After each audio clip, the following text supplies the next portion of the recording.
Hey everyone, this side Sumesh Sharma and once again you all are very warm welcome to this video and this channel। और मैं आपको बहुत ही important series शुरू करने वाला हूं जिसका नाम है structure and bonding. Structure and bonding के अंदर हम लोग बॉन्डिंग के बारे में समझेंगे, बहुत सारी चीज़ समझेंगे। फिलहाल ये जो पहला वीडियो है ये बेस्ड है हाइब्रिडाइजेशन पे। अगर आपको हाइब्रिडाइजेशन के कॉन्सेप्ट्स क्लियर नहीं है, आप किसी भी क्लास में हो, 11th 12th IIT JEE main NEET, किसी के भी BSc के स्टूडेंट्स हो, कोई भी स्टूडेंट्स हो, अगर आपको हाइब्रिडाइजेशन नहीं क्लियर है तो बहुत सी चीज़ें आप नहीं समझ पाएंगे, बहुत सी चीज़ें आपसे मिस हो जाएंगी। ओके, तो हाइब्रिडाइजेशन के बारे में इस वीडियो में हम लोग बात करने वाले डिटेल में। बहुत ही छोटा वीडियो होगा ये, राइट। और इस वीडियो में अगर आप अंत तक बने रहे तो आप हाइब्रिडाइजेशन बहुत अच्छे से सीख जाएंगे। हाइब्रिडाइजेशन आप सबको थोड़ी बहुत बेसिक नॉलेज हाइब्रिडाइजेशन की होगी। मैं आपको बताऊंगा हाइब्रिडाइजेशन के बारे में थोड़ी सी डिटेल नॉलेज से क्या होगा, हाइब्रिडाइजेशन का आप यूज़ कर पाएंगे अदर एस्पेक्ट्स में। देखिए, 11th 12th लेवल पे आपसे पूछा जाता है कि हाइब्रिडाइजेशन क्या होता है, हाइब्रिडाइजेशन निकालो इसका, हाइब्रिडाइजेशन CO2 का एंड ये सब बताओ। ठीक है, हाइब्रिडेशन की हेल्प से हम लोग बॉन्डिंग का पैटर्न बता सकते हैं, हाइब्रिडेशन का मतलब उसका स्ट्रेंथ बता सकते हैं, उसमें कितने बॉन्ड्स हैं ये बता सकते हैं, और कैसा उसका स्ट्रक्चर होगा, ज्योमेट्री होगा, जो बेसिकली वो हम मेनली बता पाते हैं हाइब्रिडेशन की हेल्प से। तो हाइब्रिडेशन बहुत ही इंपॉर्टेंट है, ऑर्गेनिक में भी इनऑर्गेनिक में भी। ओके, तो हाइब्रिडेशन निकालना मैंने पहले ही बता रखा है, और नहीं अगर आपको आता है हाइब्रिडेशन निकालना शॉर्ट ट्रिक क्या है तो आप मुझे कमेंट सेक्शन जरूर बताइए, मैं उस पर भी एक वीडियो बनाऊंगा। ओके, फिलहाल आगे बढ़ते हैं हम लोग, और इस वीडियो हम लोग समझने वाले हैं हाइब्रिडेशन के बारे में डिटेलिंग में। ओके, तो बने रहिए इस वीडियो में, एक एक पॉइंट आपके लिए बहुत ज़रूरी है। अगर मिस हो गया तो शायद आप हाइब्रिडेशन के बारे में इससे अच्छा कहीं नहीं समझ पाएंगे, राइट। तो हाइब्रिडेशन की हम लोग बात करते हैं। Hybridisation is the ground state electronic configuration of the carbon. Carbon की हम ऑर्गेनिक केमिस्ट्री पे फोकस करेंगे, राइट। यहाँ पे थोड़ा ध्यान से देखिएगा आप, हाइब्रिडेशन एक्चुअली होता क्या है। हाइब्रिडाइजेशन का मतलब होता है ground state electronic configuration of carbon. The ground state electronic configuration of carbon is, कितना है यहाँ पे ग्राउंड स्टेट कॉन्फ़िगरेशन कार्बन का, आप देख सकते हैं कार्बन के अंदर कितने इलेक्ट्रॉन होते हैं। कार्बन का एटॉमिक नंबर 6, तो इलेक्ट्रॉन कितने होंगे 6 electron. Atomic number is equal to number of electron, आप सबको पता है अच्छे से, ठीक है। तो 6 इलेक्ट्रॉन को हम लोग अरेंज करेंगे ऑर्बिटल्स में। ऑर्बिटल्स, ये जो बॉक्स बने हैं टाइप के, इनको ऑर्बिटल्स बोलते हैं, ठीक है। तो एक ऑर्बिटल में 2 इलेक्ट्रॉन आते हैं अपोजिट स्पिन के, यानी कि एक ऊपर जाएगा तो एक नीचे आएगा। देखिए तभी यहाँ पे एक ऊपर का एरो बना हुआ है ऐसे, और एक नीचे का एरो बना है ऐसे, ठीक है। तो ये चीज़ आपको ध्यान रखनी है कि अपोजिट स्पिन के इलेक्ट्रॉन एक ऑर्बिटल में होते हैं, सेम स्पिन के इलेक्ट्रॉन नहीं हो सकते हैं, ठीक है। जैसे कि यहाँ देखिए सेम स्पिन है और यहाँ पे सेम स्पिन है, दोनों ऊपर की तरफ है। ओके, जो भी यहाँ पे स्पिन है, स्पिन के बारे में आप बहुत ज़्यादा डिटेल में आप बाद में पढ़ते हैं, ठीक है। 11th में आपको पढ़ाया जाता है अच्छे से, स्पिन क्वांटम नंबर ये सब, azimuthal quantum number and principal quantum number, ये सब आपको बताया जाता है, ठीक है। फिलहाल यहाँ पे हम लोग पढ़ेंगे, पहले जितना हो सके आपको एक ऑर्बिटल के अंदर 2 इलेक्ट्रॉन फिल करने हैं। तो यहाँ देखिए 2 इलेक्ट्रॉन, यहाँ देखिए 2 है, यहाँ लेकिन एक ऑर्बिटल के अंदर एक ही है, ठीक है। यानी कि कार्बन जो है उसका ग्राउंड स्टेट में 2 अनपेड इलेक्ट्रॉन उसके पास होते हैं। यहाँ पे ग्राउंड स्टेट इलेक्ट्रॉनिक कॉन्फ़िगरेशन की बात की गई थी, 2 अनपेड इलेक्ट्रॉन यहाँ इसके पास हैं, ठीक है। 2 अनपेड इलेक्ट्रॉन इसके पास हैं। उसके बाद क्या, देखिए, since the ground state of carbon has only 2 half filled atomic orbitals. 2 half filled atomic orbitals का मतलब एक ये और एक ये, दोनों हाफ फिल्ड ही तो हैं। एक ऑर्बिटल में 2 इलेक्ट्रॉन आते हैं, जबकि यहाँ पे एक है और यहाँ पे एक है, तो हाफ फिल्ड हुई। Therefore it should be only 2 covalent bond. तो इसका मतलब ग्राउंड स्टेट में कार्बन केवल 2 कोवेलेंट बॉन्ड बना सकता है। क्यों? क्योंकि एक इलेक्ट्रॉन यहाँ, जितने अनपेड इलेक्ट्रॉन होंगे आप उतने ही तो बॉन्ड बना पाएंगे। इट शुड बी डाइवेलेंट, ठीक है। तो कार्बन डाइवेलेंट होना चाहिए ग्राउंड स्टेट में। But in all the compound such as CH4 CCl4 C2H6, यहाँ पे इन कंपाउंड में आप देख सकते हैं CH4 CCl2 and all other compounds, इन सब में कार्बन टेट्रावेलेंट है, कार्बन टेट्रावेलेंट है। नाउ द क्वेश्चन, अब ये क्वेश्चन ये आता है कि तो समझिएगा जरा, why should carbon form 4 bonds when it has only 2 half filled atomic orbitals। Carbon 4 bond क्यों बनाता है जबकि इसके पास 2 ही हाफ फिल्ड एटॉमिक ऑर्बिटल्स हैं। To answer this question let us compare the energy release in the CH2 and CH4 formation. अब ये समझने के लिए हम लोग ये देखेंगे कि एनर्जी CH2 और CH4 को बनने में जो एनर्जी रिलीज हुई है वो कैसी है, इससे आपको ये बात समझ में आ जाएगी, ठीक है। ये कॉन्सेप्ट क्लियर करने के लिए, CH bond energy 418 kilo joule होती है, आपको पता होगा, ठीक है। The reaction which carbon with, देखिए 418 किलो जूल होती है, वो याद रखने वाली चीज़ नहीं है, राइट। थोड़ी सी जनरल नॉलेज भी मैं गलत बोल रहा हूँ, बस आपको समझना है, ठीक है। कुछ समय के लिए इस पर फोकस करना है। 418 किलो जूल एनर्जी होती है CH बॉन्ड एनर्जी, ठीक है। यानी कि अगर इस बॉन्ड को तोड़ना है, CH bond CH single bond, तो आपको इतनी एनर्जी देना पड़ेगा, राइट। ये that is bond energy. The reaction of carbon with hydrogen atoms to form CH2 should liberate 836 kilo joule of energy, right. अगर CH2 दो बॉन्ड बनाता है, यानी कि अगर हमें दो हाइड्रोजन अटैच करने हो एक कार्बन से, तो एक कार्बन CH बॉन्ड से, एक CH बॉन्ड से हमें इतनी एनर्जी, बॉन्ड एनर्जी है। तो दो अगर CH बॉन्ड बनाने होंगे तो इसका डबल हो जाएगा जस्ट, तो 836 हो जाएगा। सिंपल सा मैथ है। ओके, तो यहाँ पे आप देख सकते हैं बॉन्ड एनर्जी कितना हो गया, 836 किलो जूल एनर्जी निकल रही है यहाँ से। ओके, तो आगे बढ़ते हैं हम लोग। Alternatively, the carbon atom is to form 4 bonds. It must have half-filled atomic orbitals. 4 half-filled atomic orbitals होनी चाहिए कार्बन के पास, तभी कार्बन 4 बॉन्ड बना पाएगा। This is possible if you assume that 2s electron gets unpaired. ये तभी possible है जब हम ये कर पाएंगे। थोड़ा ध्यान समझिएगा कि यहाँ पे देखिए, पहले 2 इलेक्ट्रॉन थे, यहाँ से एक इलेक्ट्रॉन निकल के यहाँ चला गया, ठीक। तो 2s इलेक्ट्रॉन गेट्स अनपेयर्ड, ठीक है। यहाँ पे पेयरिंग होती थी, पहले पेयर हो गए, दो इलेक्ट्रॉन थे यहाँ पे, अभी यहाँ पे नहीं है। लेकिन अब यहाँ से एक इलेक्ट्रॉन निकल के यहाँ चले गए, यानी कि पेयरिंग नहीं हुई है। अब यहाँ पे 4 अनपेयर्ड इलेक्ट्रॉन हो गए। कितने unpaired electron? 4 unpaired electron. Therefore electronic configuration of carbon in the first excited state, यहाँ पे पहली एक्साइटेड स्टेट में आप देख सकते हैं 1 2 3 4 अनपेयर्ड इलेक्ट्रॉन होंगे, ठीक है। ये फर्स्ट एक्साइटेड स्टेट है, जहाँ पे 2s से एक इलेक्ट्रॉन निकल के कार्बन की 2p-z ऑर्बिटल में आ चुका है, ठीक है। ये पहली एक्साइटेड स्टेट है, ठीक। कार्बन एक्साइट हो गया। This promotion requires 401 kilo joule of energy, that is energy is more, चलिए तो ठीक है, जो भी है। तो यहाँ पे आपको सारी एक इक्वेशन के फॉर्म में लिखा हुआ है सब, right. This is clear from the formation of CH4। यहाँ पे देखिए जो भी थ्योरी लिखा है आपके पास, CH4 is about, this is clear that in formation of CH4 is about 435 kilo joule energy यहाँ पे लग रही है। Thermodynamically more favourable formation of CH2, it is because this reason that the carbon always shows tetravalency. Tetravalency यही एक reason है कि carbon tetravalency दिखाता है। Now the excited state of carbon has 4 half filled electron. आपको भी पता है कि जब कार्बन एक्साइटेड हो जाता है तो 4 अनपेयर्ड इलेक्ट्रॉन होते हैं, ठीक है। यानी कि 4 half filled atomic orbitals, 1 2s and 3p। एक 2s में अनपेयर्ड होता है, बाकी 3p में 3 अनपेयर्ड होते हैं। Hence it can overlap with the 1s orbital and hydrogen atom can form CH bonds.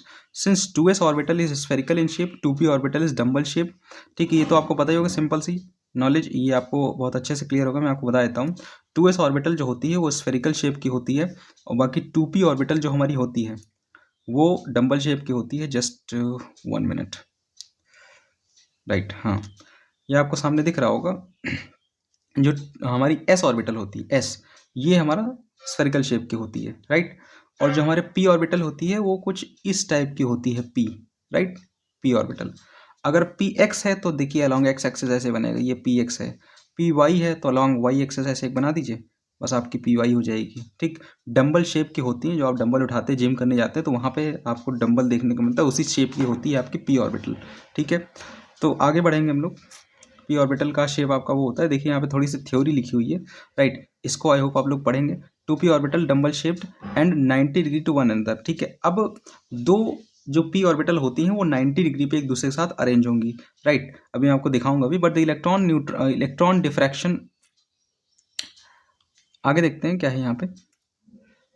हाँ, CH bonds which is formed by the overlap of 2s orbitals, carbon with 1s orbital atom, but the electron neutron diffraction studies have revealed that all the 4 bonds in methane are equivalent in all the aspects, all have bond strength equal to।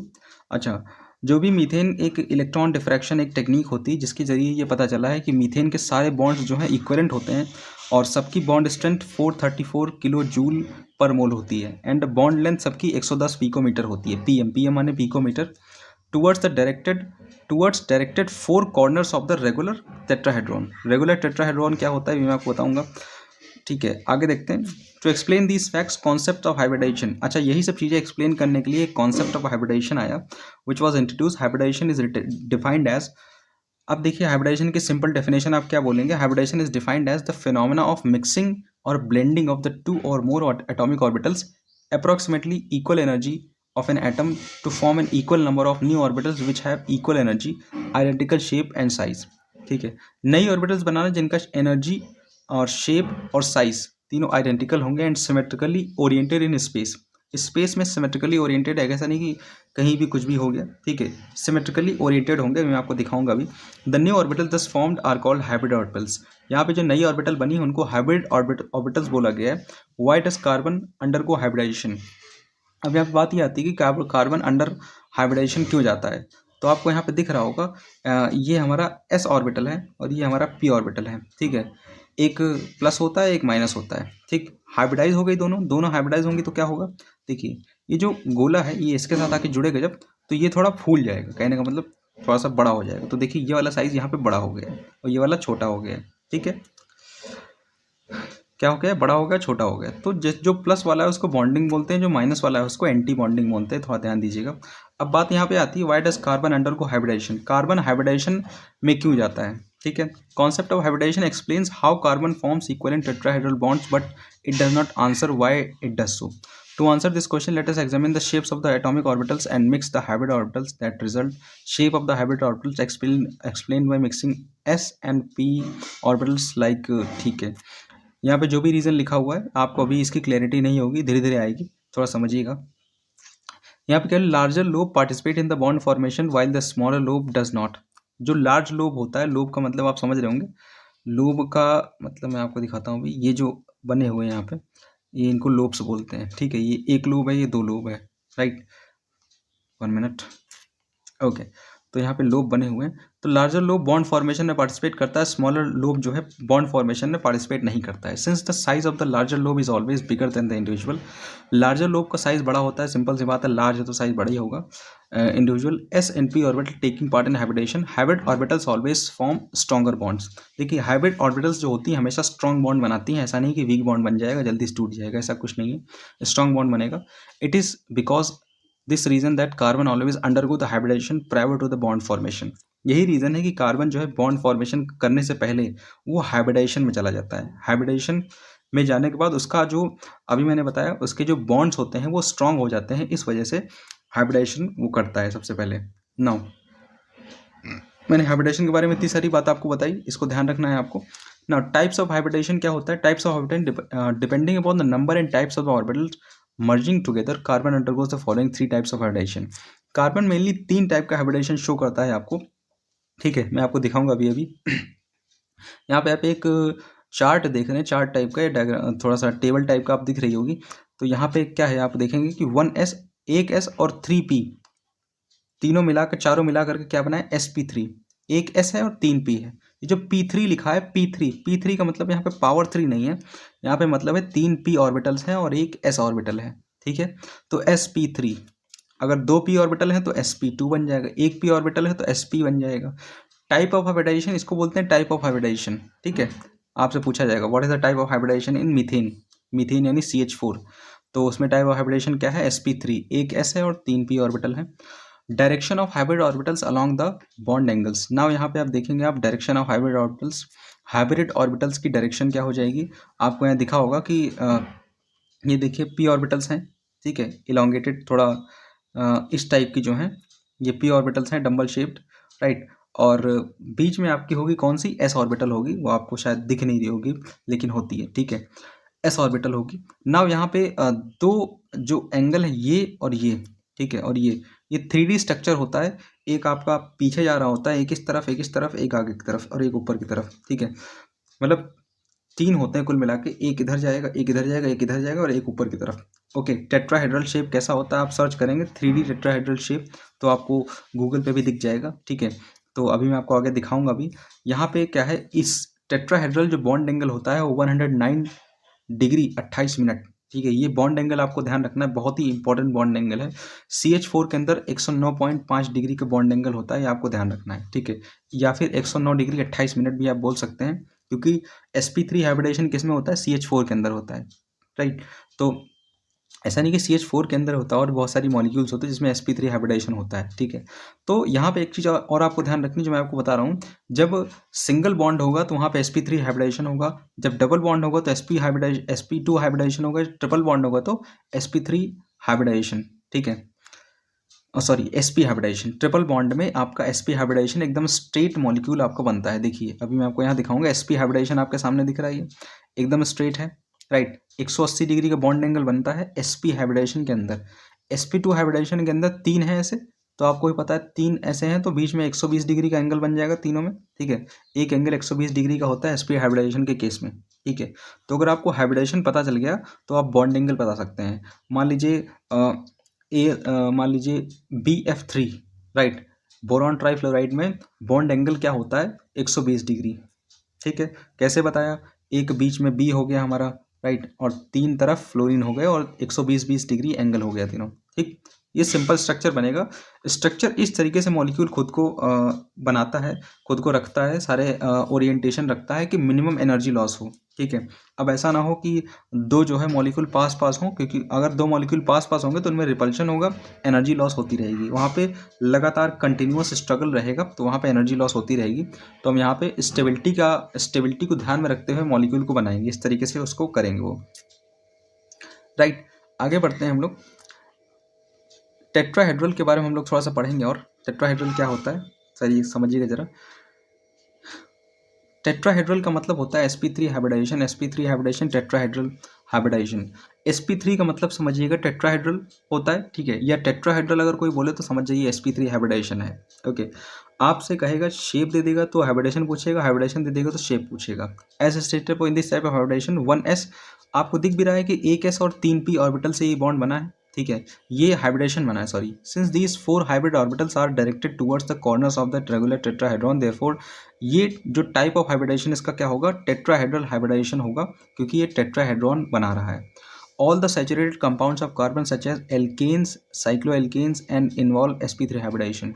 जितने भी saturated hydrocarbons होते हैं, methane, alkene, cycloalkane, ये सब क्या बनाते हैं, tetrahedral sp3 hybridisation form करते हैं, ठीक है। बात करते हैं मीथेन मॉलिक्यूल की। यहाँ पे आपको मीथेन मॉलिक्यूल का शेप भी बनाया हुआ है, ठीक है, शेप ऑफ द CH4 यानी कि मीथेन मॉलिक्यूल। यहाँ पे आपको दिखेगा कि एक S और 3p ऑर्बिटल से यहाँ पे आपका बना है, ठीक है। अब यहाँ पे कोई ये मत समझ लेना कि यहाँ पे ये 1s, ये 1s, ये 1s, ये और यहाँ पे 4s बने हुए हैं, ठीक है, राइट। ऐसा कुछ नहीं, यहाँ पे एक S और 3p ऑर्बिटल से आपका ये बनेगा। अब यहाँ पे थोड़ा ध्यान से देखिएगा, ये क्या हुआ है कि ये एक H बॉन्ड है, ये थोड़ा सा मोटा बना हुआ है, इसका मतलब क्या है, ये bond toward into the plane जा रहा है, यानी कि बॉन्ड प्लेन आपके सामने अंदर की तरफ जा रहा है। और ये डॉटेड जो बना हुआ है, डॉटेड का मतलब वो बॉन्ड आपकी तरफ आ रहा है, ठीक है। और ये जो सिंगल लाइन से बना हुआ है सिंपल, ये प्लेन पे है एकदम, ठीक है। और ये भी लाइन एकदम प्लेन पे है ऊपर की तरफ, ठीक है। तो एक ऊपर, एक इधर, एक अंदर की तरफ, एक बाहर की तरफ, इसको बोलते हैं टेट्राहेड्रल स्ट्रक्चर, ठीक है। ये टेट्राहेड्रल स्ट्रक्चर होता है। और यहाँ पे बॉन्ड एंगल आपको ध्यान रखना है 109 डिग्री 28 मिनट। अब देखिए जो सिंगल बॉन्ड होता है वो होता है CH, उसको सिग्मा बॉन्ड बोलते हैं। sp3 हाइब्रिडाइजेशन में जनरली सिंगल बॉन्ड बनता है, वहाँ पे उस केस में सिग्मा बॉन्ड होता है। वो सिग्मा बॉन्ड देखिए यहाँ पे लिखा हुआ है sp3 hybridisation sigma bond. Sigma bond का मतलब CH अगर बॉन्ड है, सिंगल बॉन्ड है, तो उसको सिग्मा बॉन्ड बोलेंगे। और अगर किसी कार्बन और दूसरे कार्बन के बीच में बॉन्ड है तो उसको भी हम लोग सिग्मा बॉन्ड बोल देते हैं, ठीक है। ये सिग्मा बॉन्ड है। डबल बॉन्ड को क्या बोलते हैं, पाई बॉन्ड। देखिए अगर दो कार्बन के बीच में डबल बॉन्ड है तो ऊपर वाला पाई होता है और नीचे वाला सिग्मा होता है, एक पाई एक सिग्मा होता है। पाई बॉन्ड वीक होता है और सिग्मा बॉन्ड स्ट्रॉन्ग होता है, इसको आपको ध्यान रखना है। अच्छा आगे बढ़ते हैं हम लोग। Shape of the CH3 molecule. CH3 ethene molecule है, इसका भी आप शेप देखेंगे यहाँ पे तो कुछ इस टाइप का शेप बना हुआ है, राइट। इसको अगर ध्यान से देखें आप तो ये कार्बन जो है sp3 हाइब्रिडेशन इसका, और इसका भी sp3 हाइब्रिडेशन हो रखा है, ठीक है। सिंपल वही यहाँ भी 109 डिग्री 28 मिनट का बॉन्ड एंगल है, ठीक। आप देखेंगे 109 डिग्री 28 मिनट का बॉन्ड एंगल है। sp3 हाइब्रिडेशन, ये जो बॉन्ड है हमारा sp3 हाइब्रिडाइज्ड बॉन्ड है, राइट। और सिंगल बॉन्ड है तो इसको सिग्मा बॉन्ड बोलेंगे, राइट। यहाँ पे इथेन के केस में एल्केन्स जितने हैं उनके उसमें सिंगल बॉन्ड ही बनता है, कोई भी डबल बॉन्ड वहाँ पे नहीं बनता है, ठीक है। तो इस बात का आपको ध्यान रखना है, सिंगल बॉन्ड ही बनाएंगे हम लोग। आगे बढ़ते हैं हम लोग यहाँ पे। सिंस, अच्छा ये यहाँ पे इंपॉर्टेंट बात एक लिखी हुई है, since each carbon in ethane is sp3, therefore ethane like methane is tetrahedral molecule. Various bond parameters for ethane molecule are as follows. Ethane molecule के लिए कुछ बॉन्ड पैरामीटर्स हैं, आपको ध्यान रखना है, ठीक है। मतलब इतना भी तो रॉ डेटा है, इसको याद नहीं रखना है आपको। सी बॉन्ड लेंथ 154 पिकोमीटर और CH बॉन्ड लेंथ 110 पिकोमीटर, यानी कि आपको दिख रहा है कि कौन सा बॉन्ड बड़ा है, सी सिंगल बॉन्ड बड़ा होता है, जबकि ये 154 है, 154 और ये 110 है, यानी कि कौन सा बड़ा है, सी सिंगल बॉन्ड जो है वो बड़ा है और सी एच सिंगल बॉन्ड वो है वो छोटा है। ठीक है, तो हमेशा ध्यान रखेंगे। तो सी बॉन्ड तोड़ना आसान होगा कि सी एच बॉन्ड तोड़ना आसान होगा, आप खुद ही बताइए। जो छोटा है उस बॉन्ड को तोड़ना इतना आसान नहीं, थोड़ा समझना है। Each H C and H C H bond angle is 109 degree 28 minute. ठीक है, हर जो है, जो भी कार्बन के साथ जितने भी हाइड्रोजन लगे हों, कहीं भी लगे हों, वो हमेशा 109 डिग्री 28 मिनट का बॉन्ड एंगल बनाएंगे। ठीक है, ये बॉन्ड पैरामीटर्स में ध्यान रखना है आपको। C bond dissociation energy is 347, C H bond dissociation energy is इतना। ठीक है, तो ये बॉन्ड डिसोसिएशन एनर्जी आपको, मतलब बॉन्ड तोड़ने के लिए इतनी एनर्जी की ज़रूरत है, राइट। यानी कि आपको सी बॉन्ड तोड़ने के लिए 347 किलो जूल एनर्जी की ज़रूरत है। ठीक, जबकि सी एच बॉन्ड तोड़ने के लिए आपको 409 किलो जूल की एनर्जी, किलो जूल पर मोल की एनर्जी की ज़रूरत है, राइट। यानी कि ज़्यादा एनर्जी की ज़रूरत है किसको तोड़ने के लिए, सी एच बॉन्ड तोड़ने के लिए, और सी सिंगल बॉन्ड को तोड़ने के लिए कम एनर्जी में काम चल जाएगा। नाउ अब हम बात कर लेते हैं थोड़ी सी sp2 hybridisation trigonal trigonal hybridisation की बात कर लेते हैं। ओके, नाउ यहाँ पे आपको दिख रहा है sp2 हाइब्रिडाइजेशन। sp2 हाइब्रिडाइजेशन का मतलब सिंपल होता है, sp2 माने 120 degree bond angle, trigonal hybridisation. उसका हाइब्रिडाइजेशन शेप कैसा होगा, ट्राइगोनल। ठीक है, ट्राइगोनल का मतलब एक बीच, 1 मिनट, ऑल राइट। हाँ, यहाँ पे एक हमारा कोई एटम होगा और एक इधर, एक इधर और एक इधर। ठीक है, 120 डिग्री का बॉन्ड एंगल बीच में होगा। ठीक है, इसके और इसके बीच में, इसके और इसके बीच में, इसके और इसके बीच में 120 डिग्री का बॉन्ड एंगल होगा। ये आपको बात समझना है। ठीक है, 120 डिग्री का बॉन्ड एंगल होता ही है। नाउ अब sp2 हाइब्रिडेशन में क्या लिखा हुआ है आप ध्यान से देख सकते हैं। In this type of hybridisation 1s and 2p orbital, आपको सामने दिख रहा है साफ साफ, 2p ऑर्बिटल और एक s ऑर्बिटल मिल करके ट्राइगोनल हाइब्रिडेशन बनाते हैं, यानी कि sp2 हाइब्रिडेशन बनाते हैं। अब यहाँ पे से 2px एंड 2py मान लेते हैं कि px है और py ऑर्बिटल मिलते हैं। अब देखिए p ऑर्बिटल 3 टाइप के होते हैं, px py pz। s orbital एक ही होता है और d ऑर्बिटल 5 टाइप के होते हैं, dx dxy dyz एंड आपको पता होगा। ठीक है, उसकी बात बाद में करूंगा। कोई combined to form 3 equivalent sp2 hybridised orbital, ये तीनों मिल करके sp2 हाइब्रिडाइज्ड ऑर्बिटल बनाते हैं, while the third 2p orbital 2pz remains unhybridised. जबकि इस केस में एक थर्ड जो ऑर्बिटल होती है pz ऑर्बिटल, p की pz ऑर्बिटल वो अनहाइब्रिडाइज्ड रहती है।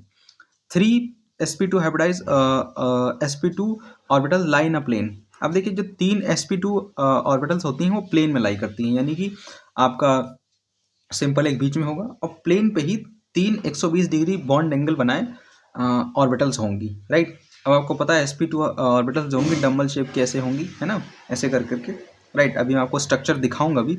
Directed towards the 3 corners of the equilateral triangle, एक इक्विलेटरल ट्राइंगल बना दीजिए और वो इक्विलेटरल ट्राइंगल के कॉर्नर्स की तरफ पॉइंट कर रही होंगी। अभी आप देखेंगे 2pz orbital is however perpendicular to the plane containing these sp2 hybrid orbitals.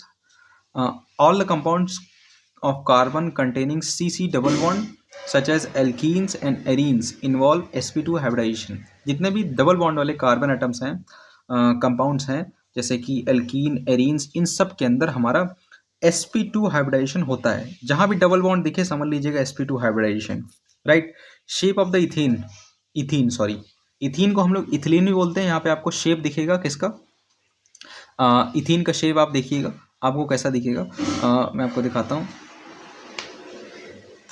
Ethene, यहाँ पे आप इथीन का शेप देख रहे हैं। थोड़ा सा इथीन के बारे में जानकारी यहाँ पे दी हुई कि बॉन्ड एनर्जी कैसी होती है, सिग्मा बॉन्ड सिमेट्री अलोंग, यहाँ पे क्या लिखा हुआ है, वेरस जो अंडरलाइंड है आप देख सकते हैं, where sigma has a symmetry along the CC bond, pi bonds does not. However, the pi bond is bisected by a plane containing the 2 carbon and hydrogen atoms. ठीक है, यहाँ पे आपको सारी चीज़ें दिख रही होंगी। अब bond energy of the carbon carbon single bond यानी कि sigma bond is double bond has been determined to be 347 kilo joule and 598 kilo joule per mole respectively. ठीक है। तो ये बॉन्ड एनर्जी से आप बहुत कुछ अनुमान लगा सकते हैं। Being weaker pi bond easily breaks, pi bond weak होता है, इजिली ब्रेक हो जाता है केमिकल रिएक्शन में। पाई बॉन्ड वीकर होता है, आप यहाँ पे अंडरलाइन चीज देख सकते हैं। Sigma bond is being weaker, a pi bond easily breaks in the chemical reaction, therefore it is the pi bond which is responsible for the chemical reactivity of the ethene and other alkenes। अब जितने भी double bond होते हैं उसमें क्या होता है कि पाई बॉन्ड टूटता है और हमें लग रहा है कि सिंगल बॉन्ड टूट रहा है, हमें और कुछ ही लगता है, ठीक है। जबकि पाई बॉन्ड सही ये होता है कि पाई बॉन्ड ही टूटता है, क्योंकि पाई बॉन्ड ज़्यादा वीक होता है और सिग्मा बॉन्ड बहुत स्ट्रॉन्ग बॉन्ड होता है। Okay. Carbon carbon double bond is a shorter, carbon carbon double bond जो होता है वो शॉर्टर होता है compare to the carbon carbon single bond. अब बॉन्ड अगर मल्टीप्लिसिटी ऑफ बॉन्ड बढ़ती है, यानी कि नंबर ऑफ बॉन्ड्स बढ़ते हैं, तो बॉन्ड स्ट्रेंथ क्या हो जाती है, बॉन्ड स्ट्रेंथ भी बढ़ जाती है, ठीक है। और बॉन्ड शॉर्टर हो जाते हैं, बॉन्ड लेंथ कम हो जाती है compare to the carbon carbon single bond is इतना। And this is due to the fact that sp2 orbital is smaller in size than sp3 orbital, ठीक है। तो ये आप देख सकते हैं इथीन का यहाँ पे स्ट्रक्चर बना हुआ है। इथीन का स्ट्रक्चर में आप देखेंगे तो यहाँ पे आपको दिखेगा, ये देखिए s ऑर्बिटल्स हैं और ये sp2 हाइब्रिडाइज ऑर्बिटल्स हैं, ठीक है। और इनके बीच में, अच्छा ये सब सिग्मा बॉन्ड्स ये जो जुड़े हुए हैं, ये आप यहाँ देखेंगे, ये 1s और sp2 दोनों जो जुड़े हुए हैं वो सिग्मा बॉन्ड से जुड़े हुए हैं, ठीक है। दोनों के बीच में सिग्मा बॉन्ड होता है। नाउ यहाँ पे आप देखेंगे ये pi bond pi cloud, and ये बीच में सिग्मा बॉन्ड होता है। मैं आपको थोड़ा सा क्लियर करके यहाँ पे दिखाता हूँ, ठीक है। यहाँ पे ये जो बॉन्ड है ये सिग्मा बॉन्ड है, देखिए ये पाई बॉन्ड है, पाई बॉन्ड से जुड़े हुए हैं। पाई बॉन्ड से क्या होता है, पी ऑर्बिटल्स जुड़ती हैं, पीजेड ऑर्बिटल्स पाई बॉन्ड से ही जुड़ती हैं, अट्रैक्ट होती हैं। नाउ इन सब ऑर्बिटल्स के बीच में 120 डिग्री का बॉन्ड एंगल बनना है, ठीक है। यहाँ पे देखिए 120 डिग्री का बॉन्ड एंगल दिख रहा है आपको, तो 120 डिग्री बॉन्ड एंगल, ये आपका पाई बॉन्ड, ये आपका पाई बॉन्ड, ये बीच में आपका सिग्मा बॉन्ड ज़्यादा स्ट्रांग होता है, ध्यान रखेंगे आप। तो ये इस तरीके का आपका स्ट्रक्चर बनेगा इथीन का, राइट। अब sp diagonal hybridisation, sp hybridisation क्या होता है, sp हाइब्रिडाइजेशन सिंपल सा बात है, ये लीनियर स्ट्रक्चर होता है इसका, और sp2 का ट्राइगोनल स्ट्रक्चर और sp3 का टेट्राहेड्रल स्ट्रक्चर होता है। sp हाइब्रिडाइज ऑर्बिटल्स जो होती हैं, इसमें जो two sp orbitals are incline to each other at an angle 180 degree, यानी कि जो आपकी ऑर्बिटल्स थी वो आपको मैंने बताया था ऐसे इस तरीके से 180 डिग्री का एक दूसरे के साथ बॉन्ड एंगल बना रही थी, ठीक है। ये आपको दिख भी रहा है 180 डिग्री का बॉन्ड एंगल बन रहा है, ठीक है। तो इसमें कोई बड़ी बात नहीं, आपको मैंने बताया भी है। Two unhybridise orbital that is 2py and 2pz however perpendicular to each other and also sp hybridized orbitals, shape of the acetylene ethene।